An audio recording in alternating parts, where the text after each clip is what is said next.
se ha pegado un cocazo más de alguna vez? ¿Sí? ¿Han perdido la conciencia? ¿Qué nivel de cocazo estamos hablando? No, pero así. ¿Empezó a ver algo? ¿Qué manifestaciones físicas sintieron al momento de pegarse el cabezazo con una persona? Pero ninguno tuvo pérdida de conciencia. No, que yo me acuerde. Vamos viendo eso. ¿Qué pasa? No, yo que no me acuerde. Bueno, pero es interesante cómo el TEC manifiesta lesiones no en el momento, sino que posterior a la lesión. Entonces también es importante saber las lesiones primarias y secundarias, siendo la secundaria el daño accional incluso en las mujeres. Ahí lo vamos a ir revisando. Una de las lesiones quizás más visibles va a ser quizá una fractura, un sangrado, cuando estamos hablando de un golpe bastante potente. Pero nosotros tenemos que ver si hay algún daño estructural o si hay daño ya a nivel de la funcionalidad del sistema nervioso, sobre todo en este contenido que tenemos acá. Porque más que el golpe puede ser quizás el efecto del rebote que genera también más daño, etc. Por lo tanto, vamos a ver primero la epidemiología. Según lo que ustedes respondieron, a los que alcanzaron a responder alguna de las preguntas, ¿en qué etapa de la vida se van a ver más o van a ver más traumatismo encefalocraniano? Entre los 20 y 40 años. ¿Ya? ¿Y por qué en esa edad y no antes o después? ¿O dónde se van a dar las muertes en relación a la edad? En una persona, vamos a ver que esta es la primera causa de muerte entre 20 y 40 años. ¿Por qué?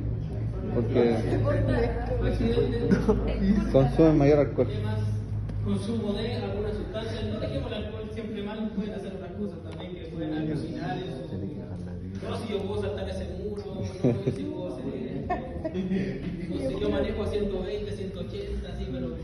A esta edad, sobre todo varones, tienen la percepción alterada de la realidad muchas veces. Por lo tanto, estamos hablando solamente a nivel nacional, pero igual a nivel internacional, que va a ser casi la mitad en accidentes de tránsito. Sobre todo el efecto del latigazo que se habla del golpe hacia adelante y hacia atrás cuando tenemos impacto con mayor energía, en donde se está llenando la parte anterior como posterior. O sea, al final hay un deterioro completo de eso. Pero va de la mano. Tenemos muchísimas población quizás que va a tener no tanta experiencia, sobre todo los más jóvenes, que pueden generar un choque, o a veces también la misma personalidad de las personas puede generar esto. Pero esto es importante. En Chile, casi el 3% de las consultas en urgencia son producto de un traumatismo encefalocraniano. ¿Por qué creen ustedes que es importante? Este dato, ¿por qué es importante? Esto de acá lo tenemos claro. Sabemos que vamos a tener pacientes que van a estar en este rango etario. Sabemos que muchos quizás van a ser por energías externas más que un golpe puntual. Pero acá, ¿qué puede pasar en un bebé cuando se golpea? En una población infantil, dejémoslo ya, niños que están sobre cierta edad también. Puede ser por un maltrato intrafamiliar. Ya, pero se pongan tanto. Según la ley. Sí, vamos a ver que los bebés tienden a ser también medio intrépidos. Son más inquietos. Pero cuando van a urgencia por tema, vamos a tener que hacer ciertos protocolos. Porque usted, lo hablamos recién, el paciente se cae. Ahora, ¿qué va a aplicar usted al momento de ver al paciente que está ahí sin moverse quizás? Escala de Glauco. Vamos a aplicar una escala. Ojalá. Porque así adelantamos tiempo y así podemos poder quizás hacer algo más. Como Pero en el caso de los niños, ¿qué ocurre alrededor? ¿Qué ocurre con la población cuando se cae un niño? No me decir que se ponen a reír porque serían malos. Está la mamá al lado, está el papá al lado, está la familia, estamos que puede haber alrededor, empezamos a discutir, oye, córrete, porque no van a dejar respirar. Y hay varias cosas que hay que tratar de tranquilizar a los usuarios. Sobre todo, si empezamos a ver que hay algún daño o no, sobre todo lo que ustedes conocen. El lado frontal, parietal, occipital, temporal, a nivel de la raíz nerviosa o el tronco encefálico del cerebro, todos tienen cierta función que usted reconoce. Y no va a cambiar. La hemos visto también en el ACV, la hemos visto en varias partes. Y por ejemplo, acá a nivel del tronco encefálico tenemos la respiración y el ciclo cardíaco como parte de sus funciones. En el cerebro la coordinación y el equilibrio, y así tenemos funciones que ustedes ya también las van conociendo. Pero cuando tenemos un golpe o un daño a nivel de traumatismo, podemos tener quizás este tipo de manifestaciones como luces brillantes, visión borrosa, dificultad para caminar, si es que a lo mejor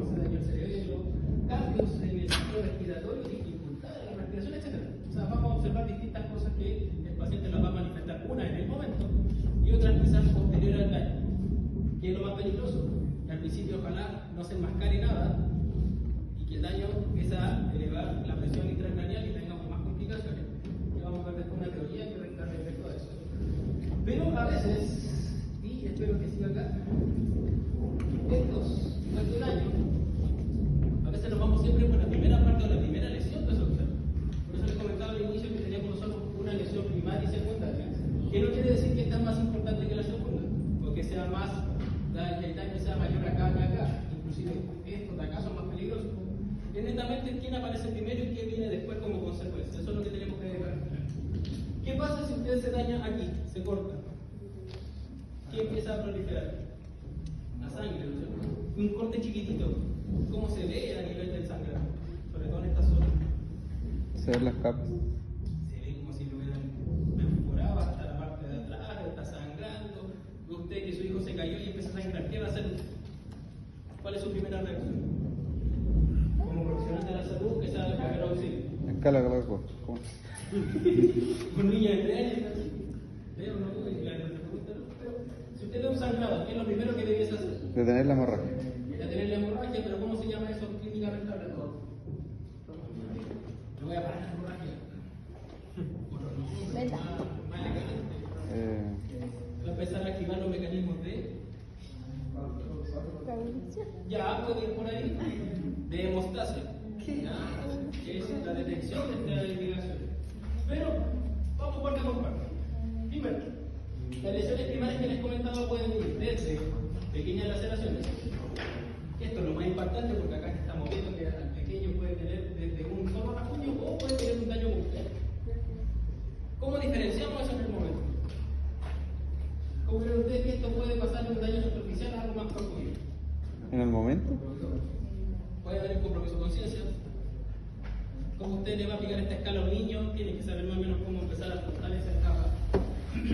Si el niño responde o no responde, si la mamá a lo mejor lo quiere levantar para llevarlo a urgencia de inmediato. Hay que ver distintas reacciones, pero esto puede pasar, insisto, de un pequeño rasguño o daño superficial que lamentablemente, digo lamentablemente por un tema de cómo se ve, pero el cuero cabelludo tiene mucha irritación. Entonces cualquier lesión genera una hemorragia que se va a notar mucho. Lo complejo sería que apareciera cualquiera de estos dos detallitos que son fracturas, desde el punto de vista más lineal, quizás, que van a ser más superficiales, o unos que son ya con compromiso de la calota o, ojalá que no, con algún hematoma subdural, epidural, etc. ¿Ya? Hematoma, ¿cómo lo conocen ustedes ese término? Nos decimos, hoy tengo un hematoma. Pero en palabras clínicas, ¿qué significa hematoma? Cambio de rubor de la piel. Ustedes lo conocen como moretón. Ya, aquí pues, si es una representación de un hematoma o es parte de, ¿cómo es eso? Como lo que ustedes conocen. Un hematoma va a ser un contenido de sangre. ¿Ya? Ese contenido puede estar dentro, fuera, etcétera, pero casi siempre vamos a observar que puede estar dentro de la cadena craniana. ¿Cuál es el peligro de ese hematoma? Que empieza a ocupar espacios del cerebro en sí, teniendo ya un espacio reducido, porque puede generar aumento de la presión y tenemos más complicaciones, insisto, producto de la hemorragia que se está yendo hacia el encéfalo que la que está cerca. Por eso cuando el pequeño sangra, a veces es buena esa señal porque la sangre está saliendo, lo que se conoce como un TEC abierto. Y si esto está ahí con un compromiso de conciencia, después ve que hay un hematoma, así quizás fracturas que se vean y está dentro del cerebro, se conoce como un TEC cerrado. Y eso es mucho más peligroso. Vivencias acá vamos a tener varias, pero lo importante es que usted reconozca es esto. El golpe, el daño se va a sentir. Yo creo que ustedes han escuchado cuando se pega un cabezazo en el piso, es un sonido bastante característico cuando se pegan cabezazos, es como un contenido contra otro contenido, ¿ya? Y tienen distintas manifestaciones, insisto, que son transitorias. Pero el impacto puede generar esto. Este es un daño axonal difuso, que es cuando el cuerpo y la energía permiten o hacen que se mueva tanto el cerebro que al va a tener que estar en una posición y es como si usted lo tensionara mucho. Al tensarse, lo que va a hacer es dañar las raíces nerviosas, provocando que estas conexiones que existen se puedan romper. Y al romperse tenemos complicaciones posteriores al daño. O sea, el paciente puede tener un golpe en la cabeza, se golpeó, tiene un TEC abierto, se fracturó la cabeza, pero en base a eso, y la energía que ocurrió ese impacto, le dio un daño axonal difuso. Lo primero que van a tratar va a ser la hemorragia y la fractura. Pero el daño todo lo anterior. Entonces, ¿qué empieza a ocurrir? Fíjense acá cómo está la corteza, que vamos a tener un elemento radiopaco que se ve que es un sangrado. Y eso está generando daño a nivel de... Entonces es como si usted tomara un enchufe y lo tira. Recuerden que, los que se acuerdan de biomecánica de los tejidos, el nervio es elástico, no tiene mucha elasticidad. Por lo tanto, al tensarlo mucho o al moverse tanto hacia adelante o hacia atrás, como se representa aquí, una aceleración y desaceleración, podemos tener zonas donde hay muchas conexiones nerviosas que se pueden dañar producto de la energía del impacto. Y ahí vamos a tener después manifestaciones clínicas, no producto por el TEC, sino que son secundarias al TEC. ¿Sí? Y ahí podemos tener después estos hematomas, como les decía. Ahí está el intracerebral, que es uno de los más complejos, pero está el epidural, ¿sí? El subdural. ¿Cuál es la diferencia entre estos dos? Los que conocen ahí las meninges se pueden dar cuenta. Las dos están comprimiendo, pero una está comprimiendo desde una fuente y otra está por fuera. Si se fijan, acá va a estar la dura madre, que es la capa más externa que tenemos nosotros de la meninge. Está la dura madre, está las aracnoides y la, ¿cómo se llama la mitad? La tía madre. ¿Sí? Cuando la hemorragia ocurre entre el cráneo y por fuera de la dura madre, se habla de una hematoma epidural, por fuera de la dura madre. Si está debajo de la dura madre, es subdural. Y si está en la parte intermedia, que es en este caso la aracnoide, se llama subaracnoidea. Y así van a tener distintas hemorragias. ¿Cuál es la más complicada? Para todas. Pero para mí y para la estadística es esta, la intracerebral, porque el daño va directo a al tejido nervioso. Esto de acá afuera está comprimiendo el tejido nervioso, pero el daño no es tanto. Si yo manejo esta hemorragia, puedo tener ahí el cerebro con un poquito menos de presión. Pero acá, si está dañado internamente, está más compleja la cosa. ¿Cómo creen ustedes que aquí liberan la presión del hematoma? Abriendo. Abriendo. ¿Han visto el juego del miedo?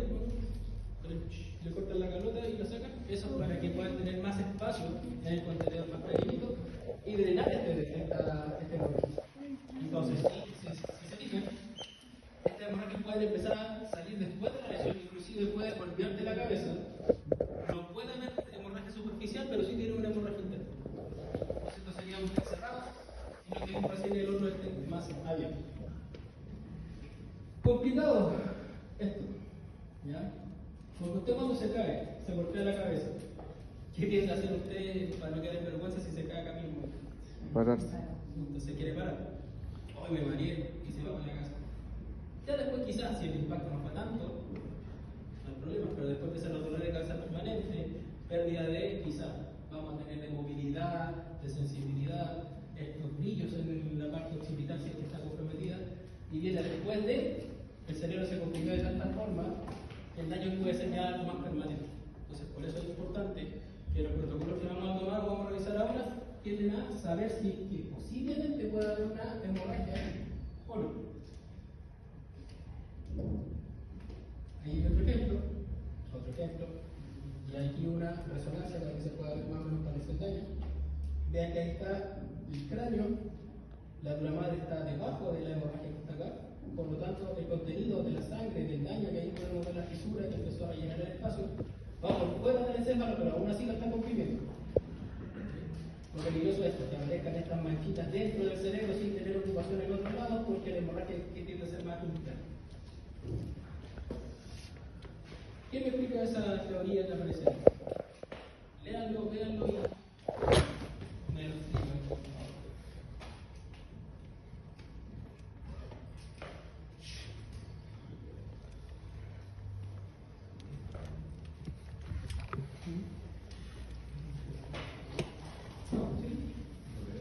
¿No lo ve?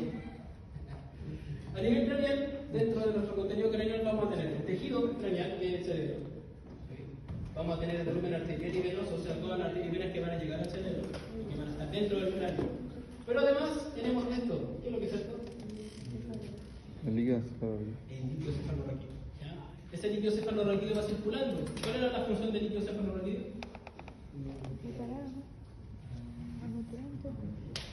Los nutrientes. ¿Ya? Va a tener una función mecánica que es amortiguar los golpes, por eso tenemos un mecanismo entre comillas de defensa para esto del intercambio de energía.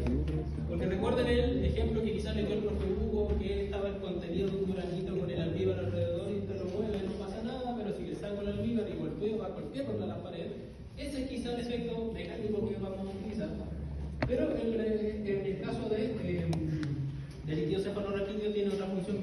lógica que va a ser una barrera. La hematoencefálica igual es una protección que vamos a tener para que no entre quizás patógenos directamente al sistema nervioso. ¿Cuál es el problema? Que en un estado normal vamos a tener esto en unas proporciones bastante estables. ¿Sí? Recuerden que esto se va absorbiendo, fluyendo. ¿Por dónde fluye el líquido cefalorraquídeo? Tercer vestíbulo. Ya pasa por los vestíbulos laterales, el medio, en este caso el tercero, el cuarto. ¿Pero por dónde va? ¿Por qué canal? No le sirve. Hay un canal chiquitito que pasa por ahí. Ese es del corazón. Está mezclando la sangre con el líquido cefalorraquídeo. ¿Recuerda la médula? La médula tenía la sustancia gris, la sustancia blanca y en el centro había un conducto. ¿Cómo se llama ese conducto? Y tiene el nombre de las células que secretan en el cerebro. Célula ependimaria, conducto ependimario. ¿Ya? La célula ependimaria lo que va a hacer es generar, secretar, recuerden que es parte de las glías. Ya estaban las trocitos y todo lo que tiene que ver con el tejido asistencial, por así decirlo, o el tejido nervioso anexo. Pero este líquido cefalorraquídeo, cuando tenemos que nosotros absorber o reabsorber, se empieza a mantener una constante. ¿Sí? ¿Qué ocurre? Vean que aquí aparece un término diferente, que sería aquí una masa o un elemento extraño que sería en este caso el hematoma. Se rompió, el hematoma lo que va a hacer es ocupar parte del espacio que teníamos en el cerebro, el volumen arteriovenoso y el líquido cefalorraquídeo. Y este espacio empieza a comprimir un poco. El cuerpo trata de compensar. ¿Cómo lo hace? Absorbe, inmoviliza el líquido cefalorraquídeo y también el volumen venoso y arterial lo trata de mantener estable. Pero recuerden que el cerebro tiene casi un 8% de irrigación directa. Acuérdense que el cerebro no tiene forma de guardar energía, guardar oxígeno como quizá otro tejido. Él necesita que constantemente haya irrigación. Si empezamos a compensar de alguna manera, quizás, si la masa no ocupa tanto espacio, podemos tener algo de homeostasis, que es volver al equilibrio dentro de todo este desequilibrio. Pero lamentablemente cuando se descompensa y la hemorragia no se controla, eso cuando esta hemorragia está oculta, ocupa mucho espacio, lo que comprime casi todo lo demás, lo que genera, obviamente el cerebro no va a perder mucho espacio porque se comprime, y al comprimirse obviamente también vamos a perder distintos volúmenes, y lo que va a hacer es perjudicar su metabolismo. Por lo tanto, el aumento de la presión intracraneal, que es del siglo, la sigla acá, la presión intracraneal, si está muy elevada, quiere decir que esta hemorragia está comprimiendo todo lo demás, lo que va a alterar la estabilidad, por así decirlo, del medio del Por eso es importante saber si el paciente que se cae, se golpea o está posterior a alguna cirugía, genera un edema o quizá un hematoma en el lugar. En este caso, intracraneal. Para evitar esto, que la teoría de neumología indica que al descompensarse, ¿ya? Un elemento, en este caso la presión intracraneal, el aumento excesivo de la presión va a generar quizás un descontrol en los volúmenes de ella, sea la parte arterial o venosa o el líquido cefalorraquídeo, producto de la hemorragia o de la masa que está ocupando el espacio. Esto también se aplica con el cáncer. ¿Ya? Cuando crecen tejidos que no son parte de y ocupan espacio, la idea es que usted sepa que ese tema tiene que estar ahí. Su cráneo no se va a expandir. ¿O sí? Usted ya tiene ahí fusionado ya los huesos del cráneo. Por eso en la cirugía lo que hacen es romper, sacar un poco esto del cráneo, la calota, para poder descomponer un poquito la presión o bajar la presión mediante la parte quirúrgica. ¿Cuál es el problema después? Que drenar esto y ver si esa excesiva presión daña